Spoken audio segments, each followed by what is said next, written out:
गांव में होली का त्योहार आने वाला था। बच्चे, बूढ़े और जवान सभी इस रंगों के त्योहार के लिए उत्साहित थे। पूरे गांव में गुलाल और पक्के रंगों की तैयारियां चल रही थीं। रवि और मोनू की शरारत। रवि और मोनू दो शरारती दोस्त थे। उन्हें हर साल कुछ नया और मजेदार करने का शौक था। इस बार उन्होंने तय किया कि पूरे गांव को एक साथ मिलकर होली मनाने के लिए प्रेरित करेंगे। गांव में बंटवारा गांव के दो मोहल्ले थे, एक पूरब और दूसरा पश्चिम। दोनों मोहल्लों में होली अलग-अलग मनाई जाती थी, जिससे त्योहार का मजा कम हो जाता था। रवि और मोनू को यह ठीक नहीं लगा। उन्होंने सोचा कि अगर दोनों मोहल्ले साथ मिलकर होली मनाएं तो खुशी दोगुनी हो जाएगी। सभी बच्चे तैयार हो गए और उन्होंने अपने अपने घरों में बड़ों से बात करनी शुरू की।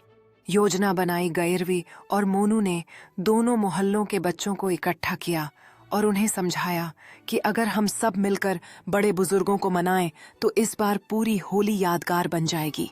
बड़ों का मानना बदला। बच्चों की मासूमियत और जिद के आगे बड़ों को झुकना पड़ा। इस बार पूरे गांव ने मिलकर होली मनाने का फैसला किया। बड़े बुजुर्ग भी खुश थे कि उनके बच्चे प्यार और एकता की बात कर रहे थे। रंगों की मस्ती। होली का दिन आया। पूरे गांव में एक ही चौपाल पर होली खेली गई। गुलाल उड़ रहा था।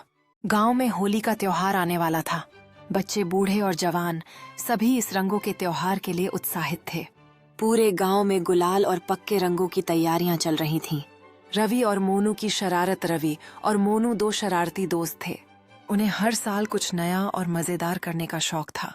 इस बार उन्होंने तय किया कि पूरे गांव को एक साथ मिलकर होली मनाने के लिए प्रेरित करेंगे। गांव में बंटवारा गांव के दो मोहल्ले थे, एक पूरब और दूसरा पश्चिम। दोनों मोहल्लों में होली अलग-अलग मनाई जाती थी, जिससे त्योहार का मजा कम हो जाता था। रवि और मोनू को यह ठीक नहीं लगा।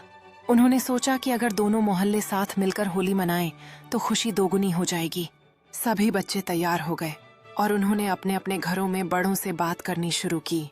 योजना बनाई गई। रवि और मोनू ने दोनों मोहल्लों के बच्चों को इकट्ठा किया और उन्हें समझाया कि अगर हम सब मिलकर बड़े बुजुर्गों को मनाएं तो इस बार पूरी होली यादगार बन जाएगी।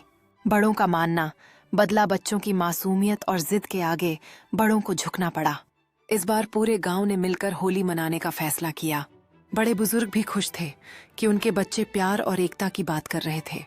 रंगों की मस्ती। होली का दिन आया। पूरे गांव में एक ही चौपाल पर होली खेली गई।